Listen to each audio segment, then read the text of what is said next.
Hello and welcome to the Vibrant Living Network and Connecting with Love. I am Lisa LeRose and I'm joined today by Michael J. Russ, keynote speaker, founder of the Life Moves podcast, inspiration to me and just a wonderful, warm friend. Welcome, Michael.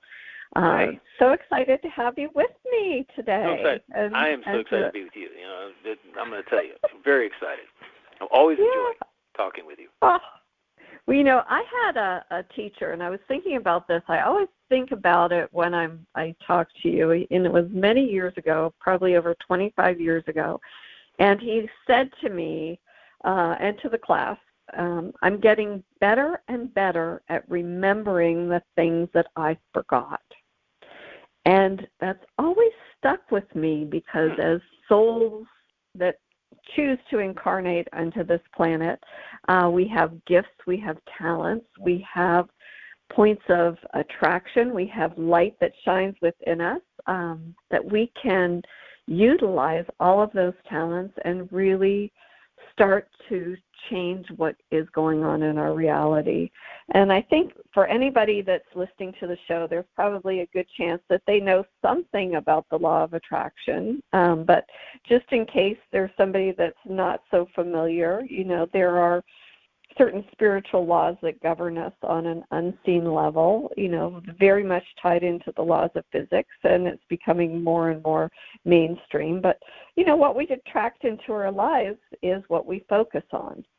And so it's really important, and you'll hear Michael and I speak about this so many times, that, if you have a thought that you send out to the universe, or an intention that you would like to get back, it's important to, really think with a conscious mind, to speak, to write, and to choose the right words, sort of eliminate the negative words, get rid of the junk food, the energetic junk food, as I like to call it, and really raise your vibration. There's, and it may sound simple, but you can live a life of joy and abundance by sending out the vibration of what it is that you want to choose to bring into your life. And so I'm choosing to bring in Michael J. Russ. Welcome, Michael. Thank you so much. I know you're so good at getting rid of that energetic junk food. Oh yeah. I don't even consume it. Very cognizant of what my mind and body are consuming. Mostly my mind more than my body. On occasion I like a good, deep dark chocolate or, something crazy. But what came to mind when you said that was you get what you give. You get what you give. And that is true in many aspects. However, in the context of what you were talking about with regard to frequency and the frequency you're putting out is the frequency that you attract. There's this... It has been scientifically proven that you have an energy field that extends about 3 feet out from your body, and there's this great video called Heart Math on YouTube that kind of helps you see these guys actually track what happens when you change your thought from negative to positive. And it's really, really rather cool. What happens with your heart rate, what happens with your breathing, what happens with all that. There's a physiological change that occurs and impacts your energy field around you. So I did a podcast recently in the last month about vibrational frequency, and the highest is enlightenment. I thought that was really quite interesting when I read that. Enlightenment. Oh, that is. At 720 hertz. Enlightenment. Wow, I always thought that it was love, and now I've learned that it's enlightenment. That's wonderful. It is interesting when you, which I guess what makes that amazing is that for those of us and many of our listeners who consume information that helps them grow and evolve as human souls. Souls and human bodies, as it were, you are literally vibrating at an incredibly high frequency, and you're attracting that same frequency back to you. So you're going to meet people who are going to help foster the continuation of that enlightenment. And love, same thing. The people who I've come across in my life who are who don't have anybody in their life, significant other or somebody that they can share their love with. One of the issues I find is that they're not vibrating. Their self-love is rather low. And what I tell them is, you have to create a pathway. You got to create a pathway. That means you have to love yourself unconditionally. And when you love yourself unconditionally, you treat yourself like a king or a queen or whatever. You embrace the love of self, of who you are and what you're doing and everything else. You're literally going to send out that signal. That signal is just going to go out. That frequency is going to expand, because the higher frequencies are expansive frequencies, and the lower frequencies are contracting frequencies. And so you want to have that expansive frequency of love and enlightenment and joy and happiness for yourself first. Then you attract that into your life.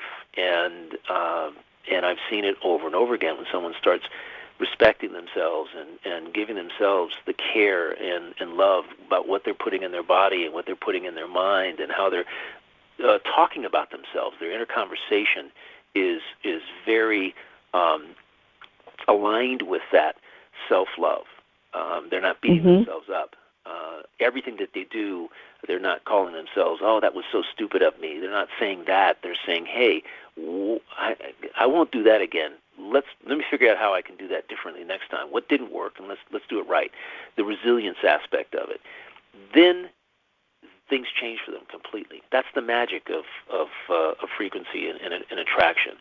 And I just love seeing it, and it's the one thing I love to convey to people more than anything else, is that self-love creates that pathway that others can follow, that other frequencies, like frequencies, can follow to find you. You're absolutely 100% right. And as you're talking, it made me think about, tuning into the radio dial. So for individuals that may not be as familiar with the term frequency, think of it like tuning in on the stations when you're driving, and all of a sudden you get a little bit of static, and then you find maybe it's an easy listening station or a country western station, or maybe you got the Beach Boys and singing along, and it's a beautiful sunny day, but you're able to change that. And I think that music does that. It does that for me. Sometimes there's some albums that I can listen to over and over and over again and never get tired of it. And then other times it's just not my cup of tea. And I think sort of the same way with the way that we want to try to change our own feelings. You can turn a switch on, you can turn a light on, or you can turn it off with the flick of a switch. And it should be hopefully that easy to be able to change what's going on for ourselves. Now, love is a self-love especially can be a little tricky. I was born in a family that we moved a lot, and so I was a little bit more independent than a lot of my colleagues in school. The other kids that were in my class, they were used to being in the same school and with the same friends, but I was always the new kid, so I had to be pretty resilient. I had to adapt. I had to really enjoy my own company. And I think you were a little bit the same, right, Michael? You grew up in a military family, so you moved a lot as well. Yeah, every 2 years from the moment I was born, every 2 years through age 15, we moved. Spent 7 years of the first 15 years of my life living in Asia and in the Middle East, which is really rather cool. Wow. Some people, when they look at that, I tell them that, they go, oh my gosh, I could never do that. I went to 3 high schools, 3 elementary schools, 2 middle schools, 3 elementary schools. I mean, just it gets nuts how many times you leave. And the great upside of it is that there are 2 upsides. Number one, you learn how to make friends, how to connect with people, and you develop that skill. The other thing is you are exposed to contrast in your life, which in my view is one of the most important things you can do, is expose yourself to other cultures, other socioeconomic environments, and people, people that don't speak your language. You learn to communicate very differently. You learn to read people's body language. You learn to sense them and what they're attempting to communicate. You develop those sensory perceptions in a way that you really don't have to if everybody around you is the same as you or living in the same place in the same town for decades at a time. And if I had a magic wand, and I'm working on it still. I got a magic wand. I'm sure you could manifest that in. Yeah. I'm manifesting a magic wand. I would literally say I would have every child that's born, when they reach an age, the age of 7, they have the opportunity to go meet other children in other cultures who are also their same age, so that they get that exposure to the process of actually getting there, getting back, talking with them, playing with them, understanding the differences between them, which really aren't that dramatic. You know, kids all over the world are the same. They want the same things. And although for us it was really, really an eye-opening experience, and like you, we grew up fast. I look at 12-year-olds today. 12-year-olds. This is the difference now, because my girlfriend's granddaughter is 10 right now, and I know we went to Izmir, Turkey when we came at 10 years old. I came back from the Philippines. 10 years old, we came back to this country after spending 4 years in Asia, in Taiwan, and the Philippines. In the 60s, when it was a completely different place technologically, there was no technology. Oh, I can imagine. No technology. Everything was, appropriate technology, the whole 9 yards. And went to 2 years of elementary school, and then left and went to spend 3 years in Turkey, 12, 13, and 14 years of age. The interesting thing is, when I was 12, I was a drummer. I learned how to play drums when I was 7 years of age. At 12 years old, I started playing in nightclubs. That's incredible. Yeah, I started playing. We were playing in the officers' club. We were playing private parties. We were playing in the NCO club. I was playing drums in a club till 1 o'clock. I get home at 3 o'clock in the morning after packing all the stuff up and moving out. And my parents were like, "Yeah, have fun, have a good time, enjoy." And sometimes they come to see us. They come to see us sometimes. That's what I was doing at 12. I know parents that won't allow their kids outside the front door at 12. And by the way, I was doing this in a foreign country, in Izmir, Turkey, to be exact. In a foreign country, incredible. Where the level of trust that my brother, sister, and I had developed, and a level of maturity, the communication between our parents and everything. Because my brother was in the same band, so we'd go out and we'd play a gig. I didn't need an allowance. I was making, in the 60s, I was making like $25, $30 a night, which was a lot of money in the early 70s. Oh, for sure. I didn't need an allowance. And for 12 years old, that's amazing. Yeah, it's pretty interesting. But I grew up fast, and it was, so by the time I made it back to the United States at 15, I was far above the level of maturity of the people that I was experiencing in upstate New York, where my dad's last duty station was, tour duty in Rome, New York. Beautiful place, torrid winters, but beautiful place and wonderful people. But that's just, we experienced something very, very different, and it very much shaped who we are. And the fastest way to change how you feel is to go out and expose yourself to something new. Takes your mind off. If you're lonely or whatever, you're feeling down a little bit, something's happened in your life, go experience something new. Give yourself some raise your vibration by heightening your level of enlightenment. It's so true. It's so true. Do you feel that like music was a doorway then, that you so like, and because I sort of look at your life, no matter where you travel in the country, you always have a common language. You have that beautiful smile of yours, and you just you know, you use it to you know, make somebody feel better, to open new doors, to be an inquisitor, to learn. You know, there's lots of different things. So do you think for you as a child that music was sort of that gateway? Oh, absolutely. Music is always a gateway. Whether you play it or listen to it, you can literally, anywhere in the world, and I will tell you this is really interesting because I'm sitting in my office right here, and behind me is my drum set from 1973. I do play still.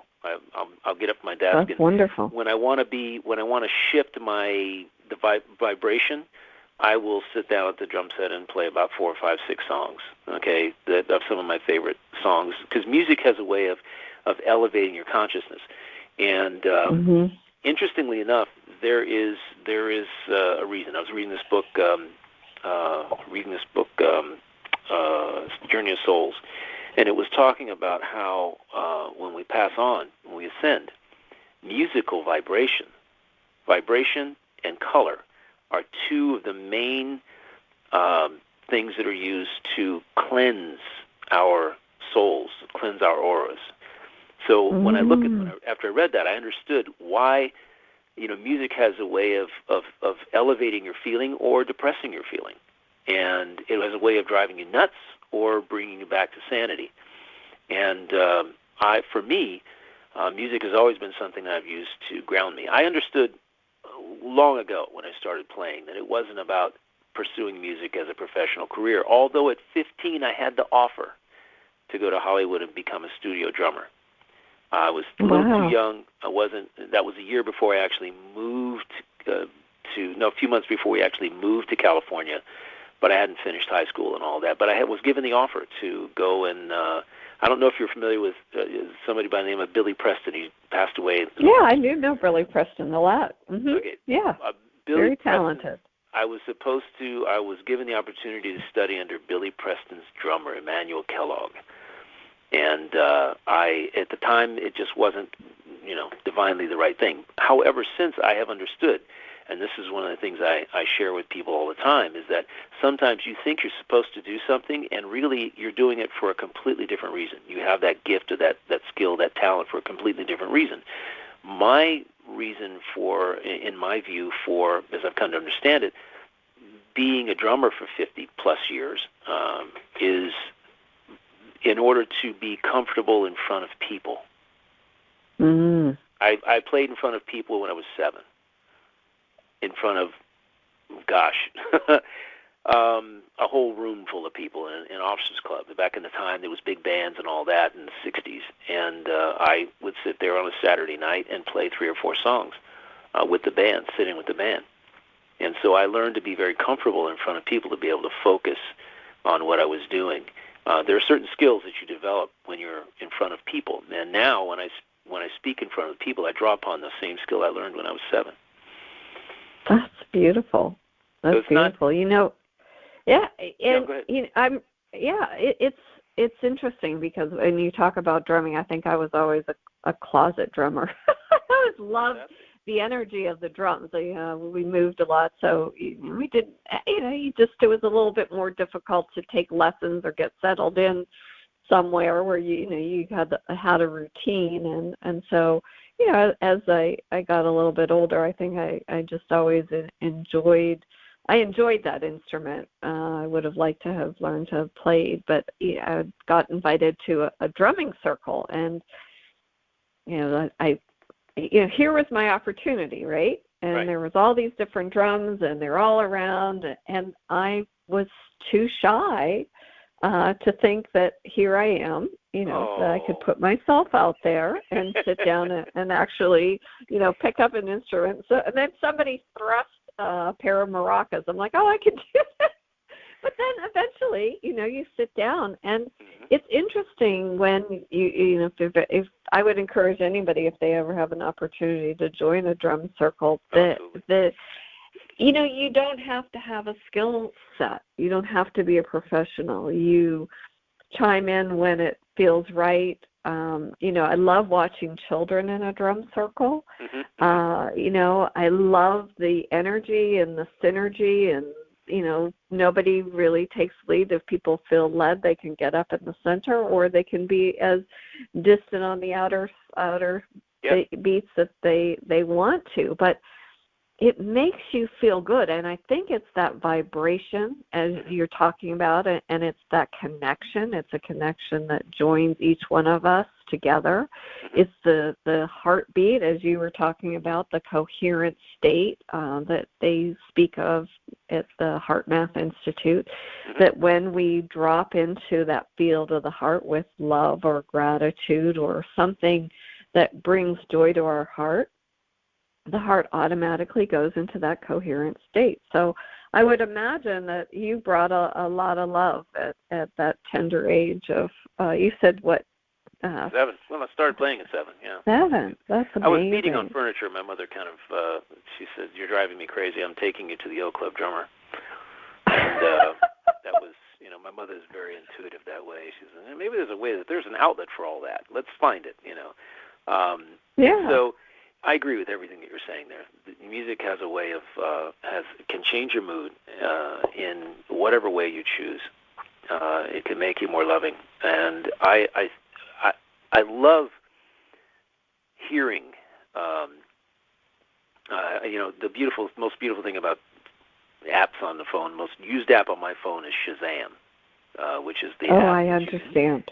I'm telling you, I will be standing anywhere, and I'll Shazam a song, and I'll add it to my playlist. And that's how I expose myself now to a lot of different artists who I would never, ever hear on the radio. But you hear them in an elevator, you hear them in a store, you hear them in a supermarket, you hear them anywhere. And you go, wait, that song, I like that song. And I go hold up the phone and I get it. What is that? And what's unique is how much emotion music can evoke, which is, to me, it never ceases to amaze me. And I have a lot of respect for people for when I go to see movies, and I love movies where you, at the end of the movie, you feel so awesome, so high, you feel like you could do anything. You feel like you could go outside and conquer the world because of what was conveyed, the message that was conveyed, and the music that conveyed that message that went along with it. And I love that. I absolutely just I don't know why people watch horror movies and other things of that nature that bring this. I totally understand. It doesn't make any sense. But these movies, there's movies out there that the true story movies based on a true story movies, other things. There's so much really cool stuff. I loved watching a lot of the Netflix Christmas movies, the Christmas movies that they had. I even watched a few from the previous year because at the end of the movie, as the movies progressed, the sound, the music, the soundtrack, and it was so well written. They were so well written that all that kind of came together, and it just brings a tear to your eye. But it's not a tear of sadness. It's a tear of everything's right in the world. Do you know that feeling? Everything's right in the world. Absolutely. Yeah. I do. And sometimes you get that feeling. Sometimes it'll just be a beautiful blue sky day, and I'll be driving in the car, and I'll just look around, and things seem brighter. The sky seems bluer. Everybody seems yeah. I have a convertible, so I take the top down when I'm any sunny day that I can. There's just something about inviting the heavens into your automobile. I don't know. I guess that's the best way to describe it. Sit in the passenger seat. Come on, sit in the passenger. I invite my angels to sit in the passenger seat with me in the back seat, and we all hang out and drive down the road to somewhere completely. Sometimes I just want to drive for the heck of driving because it's so beautiful. The sky, the clouds, the whole sensory perception of being in an automobile that doesn't have a top on it, going 45 or 35 or 50 miles an hour, whatever. But it's just really wonderful. But we were talking about, so you were talking about the fact that before the show about the energy of changing things, and I want you to expound upon your feelings about that. Just real quick, and it's interesting because when you were saying that about the car, I had a vision of you driving in the car, and then you're happy and you're joyful, and the people that are around you, whether they're having a bad day, they pull up to a traffic light and they see you and you looking at them and your day going happy, you're changing their energy. You're changing the energetic frequency by what you're putting out. Yes, and right. So if you for each one of us, you imagine yourself driving along in Michael J. Russ's car all day long with him, and I don't believe that when you're doing that, if you were in the passenger seat, you would hear the words, there's a problem, or I can't. I don't believe that the passenger in your car would be allowed to hold on to those words for very long. You're so right. You're so right. As a matter of fact, I believe so heartily in the theory of frequency and how it can actually impact other people, that I am, when I encounter people who service others and who serve others in one capacity or another, my main mission is to elevate their frequency higher than when I encountered them. And I do it, I practice it. It's a skill I kind of develop, where I pay great attention. I'm there. I make myself incredibly present. I look them in the eyes, and I say or do things. I'm always looking for an opportunity to acknowledge someone's existence, because people who serve other people, they kind of get shoved into the background because they are serving someone. So whether it be if I'm flying, it starts with check-in, the person who checks me in. And it goes on to the TSA officer, and then it goes on to the person who looks in my bag because I forgot the bottle of water I had in it, So that person. Right.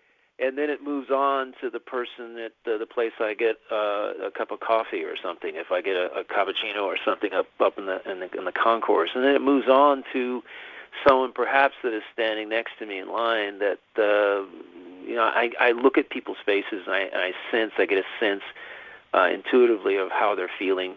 And sometimes people just stare off into the wild blue yonder. And if I encounter them doing that, I look for something to acknowledge them about, whether it be their shoes, their clothes, their hair, their bag. I don't care what it is.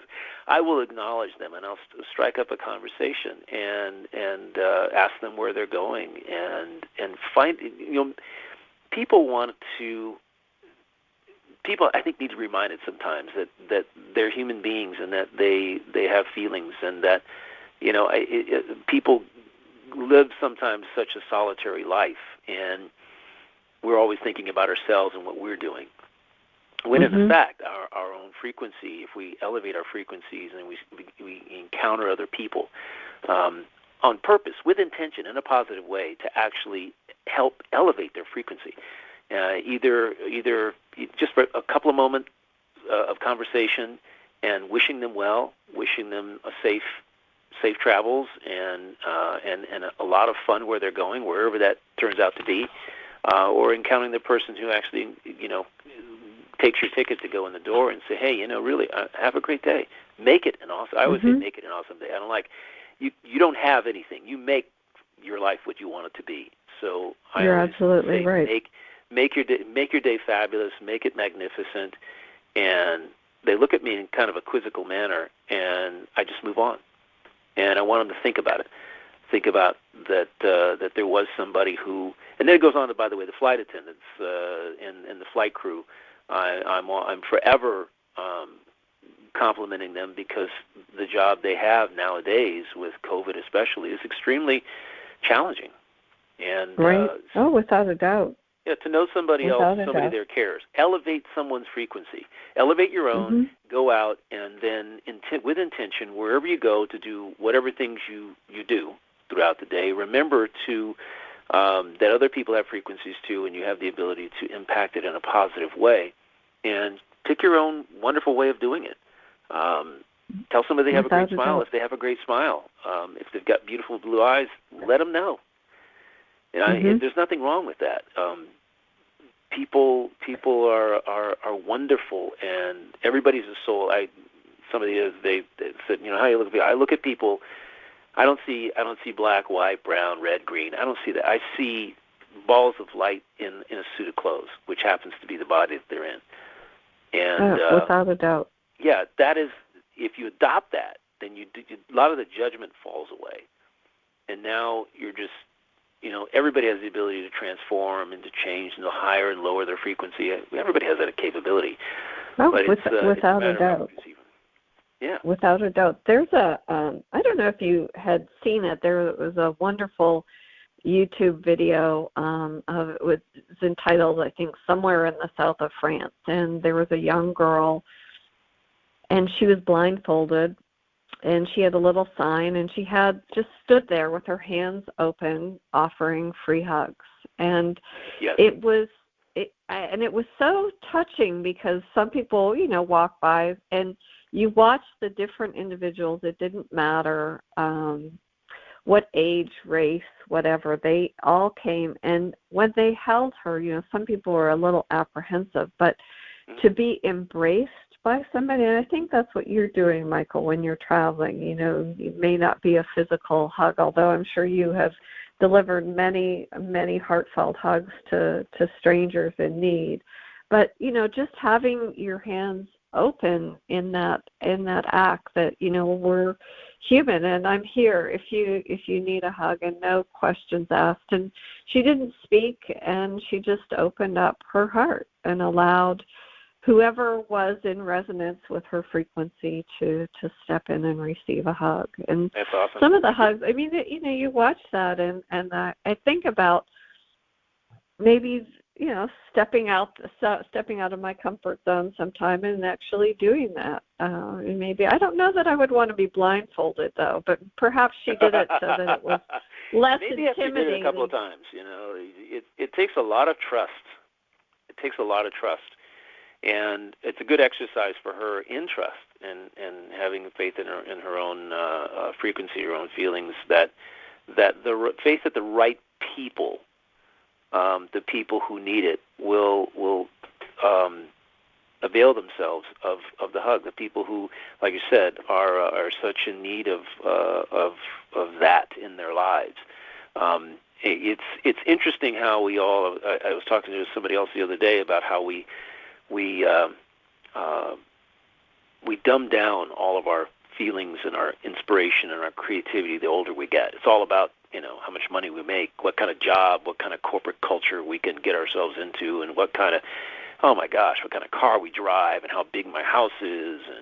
And what we forget along the way is to just simply have fun, to actually enjoy the moments. We're so we spoke a couple of shows ago about bringing the past into the present and the future into the present moment.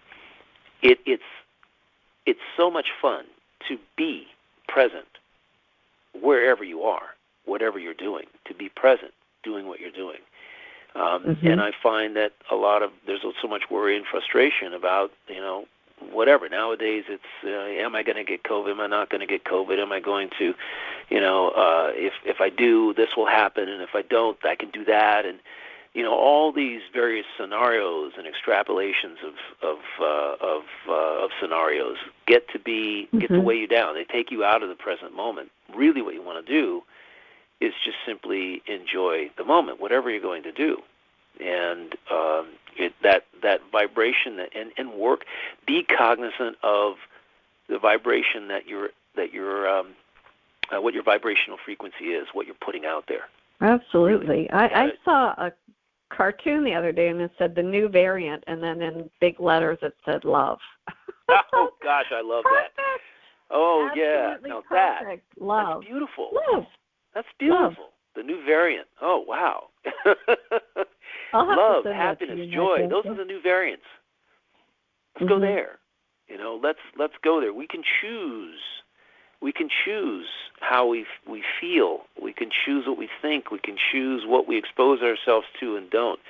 And in this environment, it's easy to be fearful when all you're absorbing is fear-based information and content and frequency.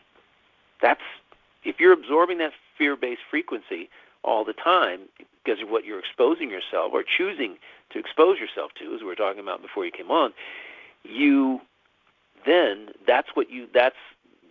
actually depress your frequency by what you are exposing yourself to.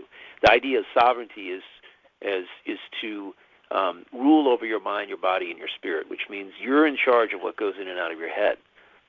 And you can, as you were saying earlier, you can choose to expose yourself only to positivity. You don't have to expose yourself to negativity. And that's Absolutely. because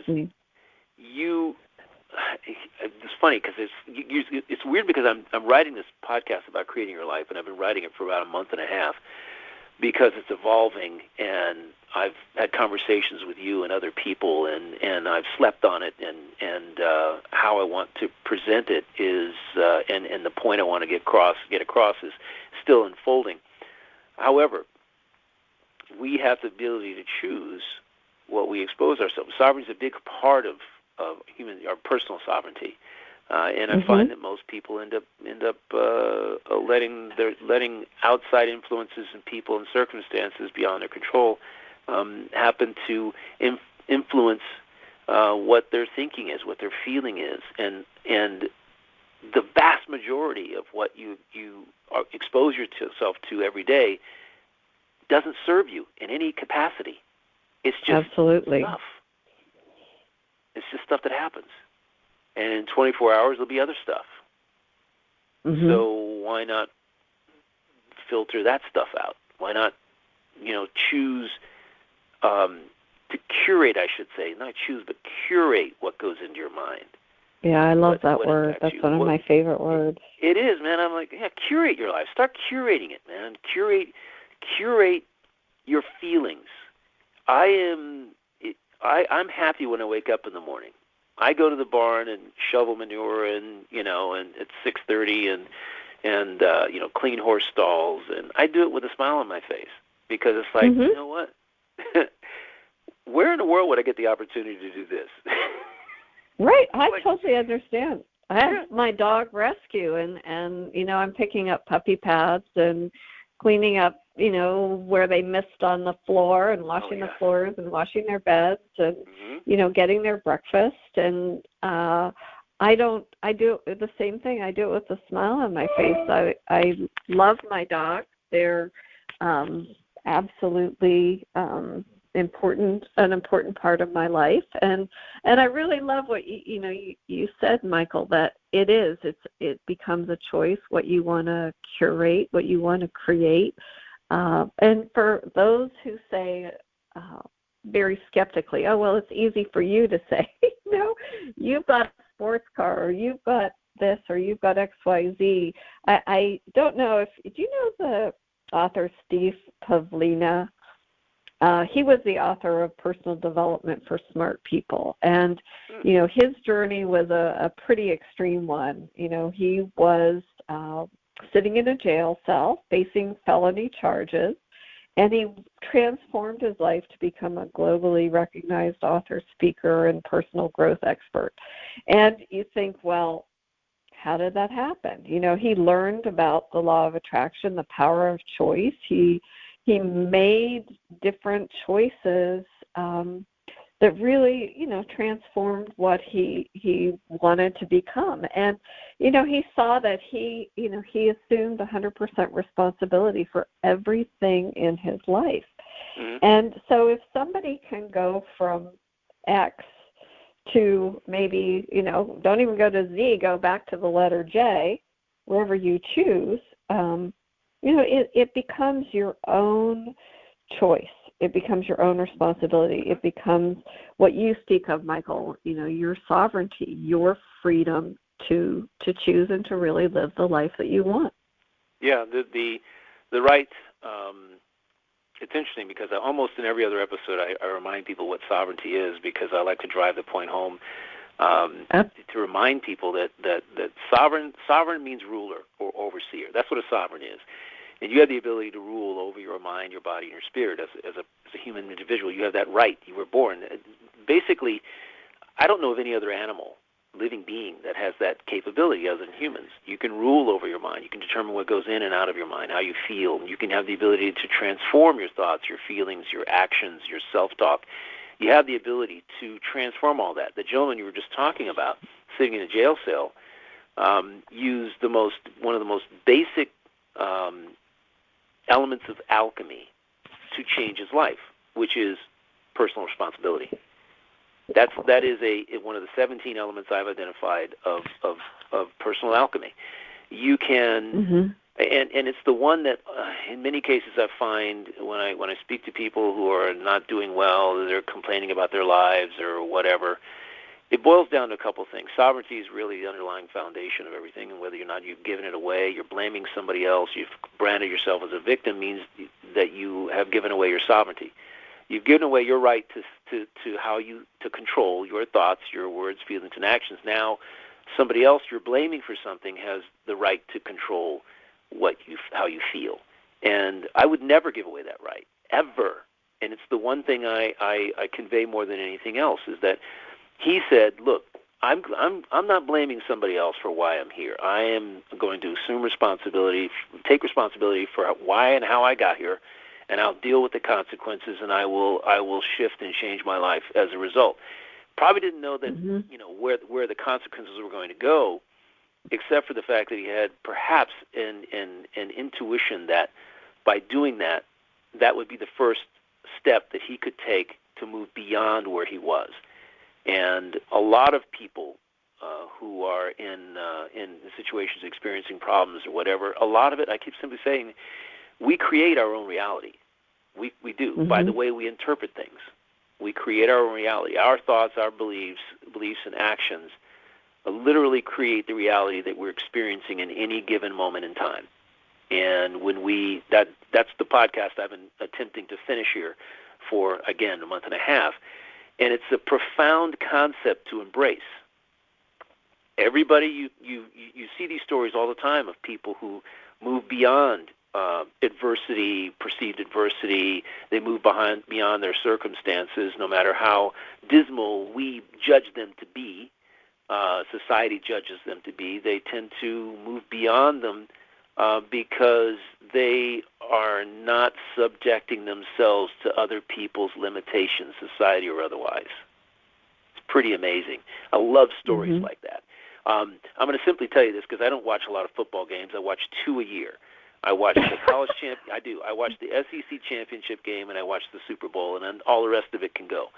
I have other things to do with my life, and my time is incredibly valuable. However, the football game between Georgia and Alabama was the SEC championship game, which had occurred a couple nights ago, and what I took away from it, and I watch games to feel the momentum. To feel the momentum in the energy of the game, the energy of the players themselves. I can sense when the quarterback is confident and when they're not. I can sense when the players are confident and when they're not, when the teams collectively are I can sense the tide, the changing frequency of the energy in the game, and that's what I look for. And when in the first half of the game, the Georgia quarterback had a low frequency, kind of a doubtful frequency, kind of like I'm here in this championship game, and this guy I'm playing against is a Heisman Trophy winner. Is he better than me? In the first half, he thought he was better than he was. In the second half, interesting.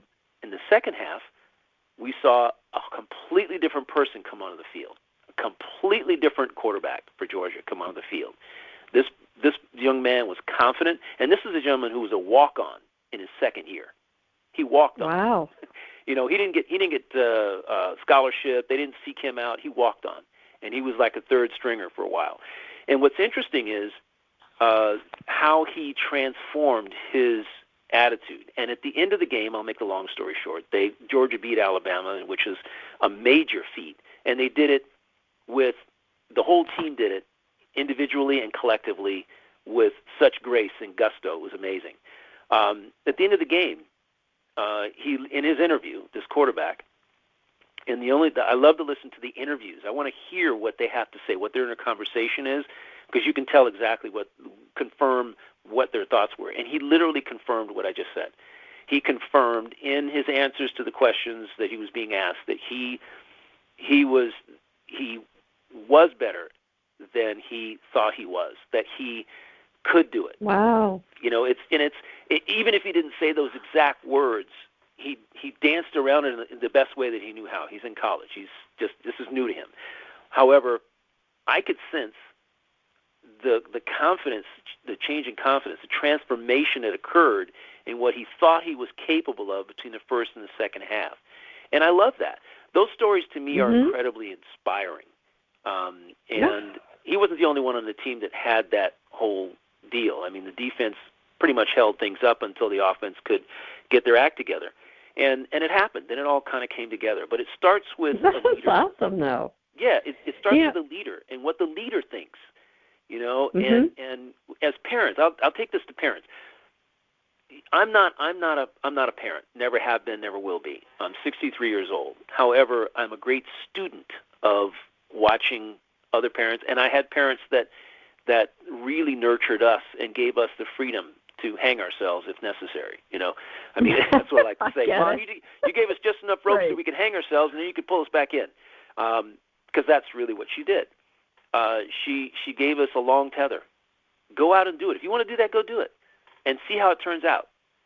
And come back to me if you need some guidance, or let me know how you did. She never said, "Oh no, don't do that because I'm afraid you'll do this or you'll do that, or that may not work out," or what. Never did that. Go do it. Go do that thing. What crazy as it sounds, go do it. You want to get married for the second time after you just got divorced a year later? Hey, knock yourself out.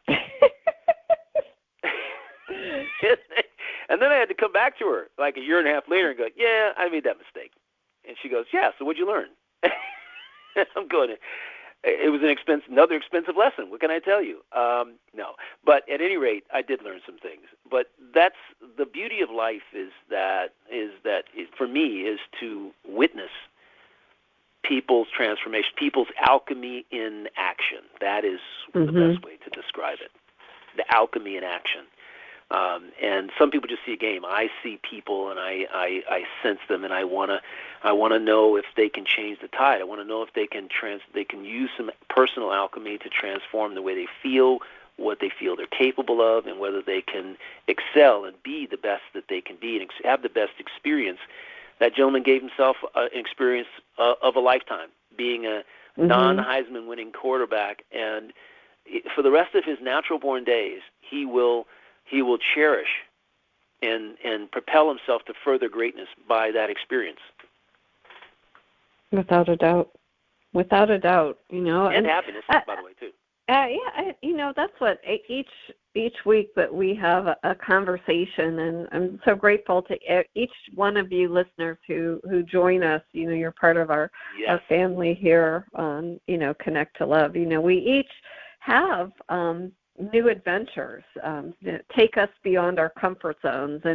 And I love your story, Michael, because, I'm sure it was very scary, but he didn't let it stop him. He didn't say, okay, I'm going to, be in this place of fear or this place of not being better throughout the whole game. This is an opportunity. And of course, there's fear and trepidation, but look at what he accomplished. And a lot of times we do accomplish a lot through fear.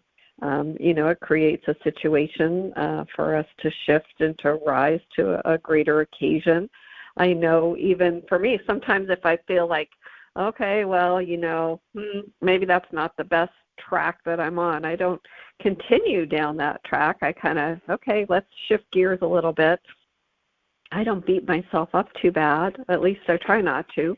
And just realize that, okay, what's, my biggest mantra is what's right always feels good.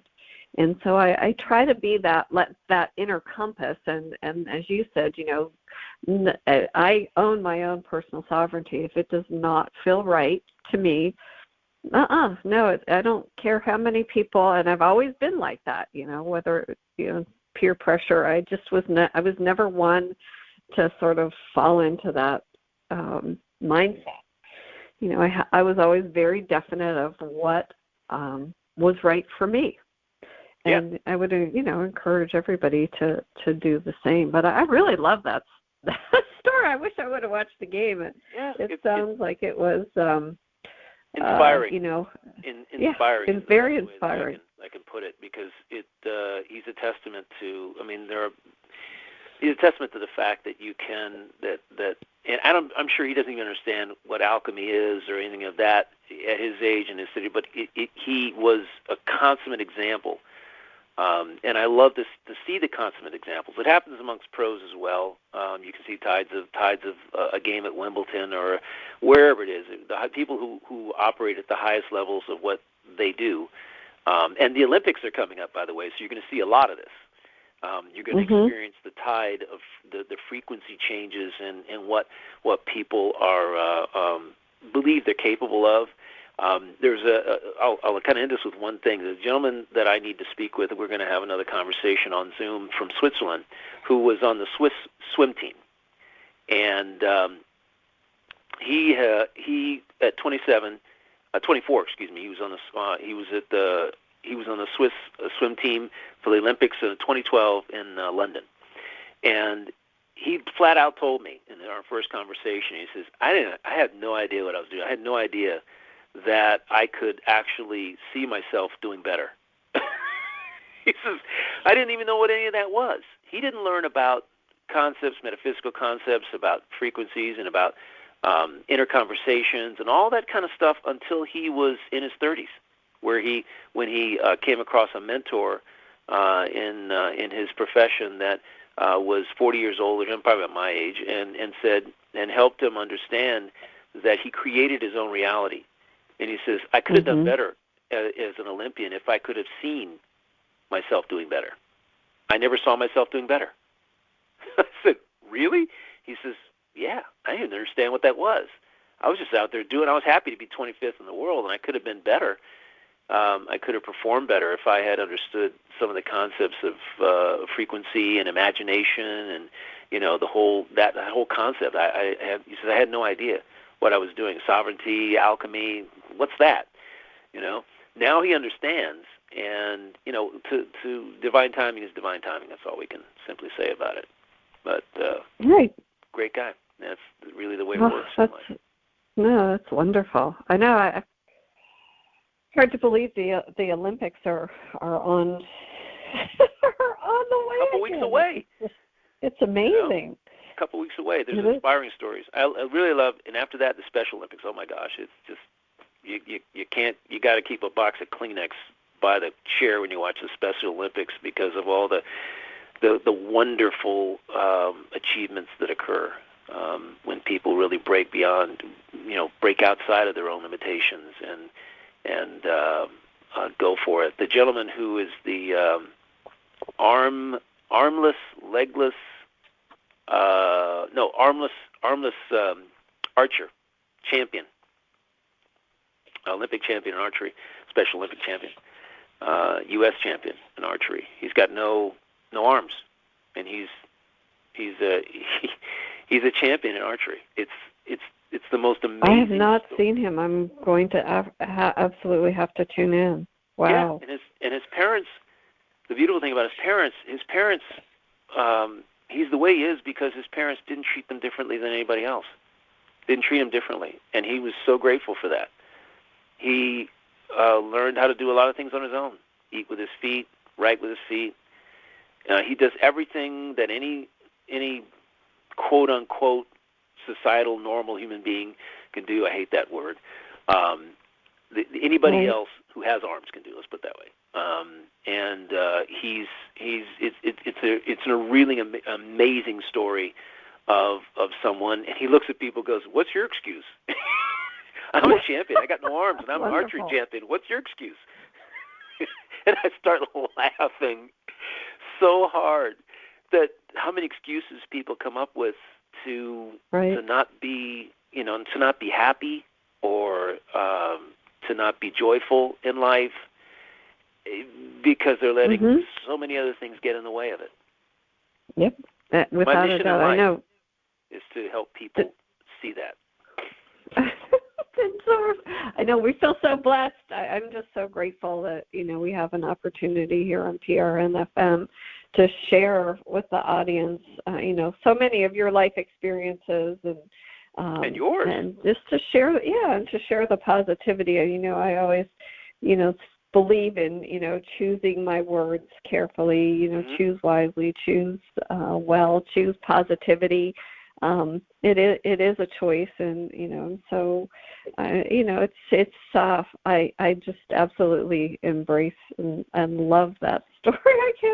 I can't wait to look them up when we're off the air, and really, what's your excuse? What a great thing to put. I think you and I could have a whole T-shirt line. Yeah, I know. We can put on, it is true, and we'll some point down the line we'll do that. It's an amazing thing to know that we have that much control. I like to say, and I'll leave you with this: curation of your. You have to carefully. We talk about the word curate. You have to carefully curate the conversation you have about yourself. Mm-hmm. Carefully curate that conversation, and make sure that it is always positive. That it is never negative, because there's no real reason in the world why you should beat yourself up. And how you feel about yourself has a lot to do. It really has everything to do, I should say, with the vibration that you are that you're putting out there. If you don't think you're worthy, other people will know it immediately by when they look at you or they stand next to you. And it's all part of your self-talk, part of your inner conversation. Make it positive. There's no reason why it can't be. That's beautiful. Absolutely beautiful. And I encourage everybody, if you have an opportunity, to listen to the lifemovespodcast.com. And we're going to wait for bated breath for this new Life Moves podcast that's coming up, Michael. And thank you so much for everybody for joining us. And, you have the key to transform your life from negative to positive. And there is so much power within that beautiful heart of yours. And we ask that you please drop into that space of love and to let that be your new variant. And, Michael, is there anything else you'd like to add before we sign off? I think you just said it all. Let love be your new variant. Let's focus on that. Love and kindness and compassion. Let those be the variants that we all live from and embody every single day of our lives. Thank you. Beautiful. Enjoy yourself.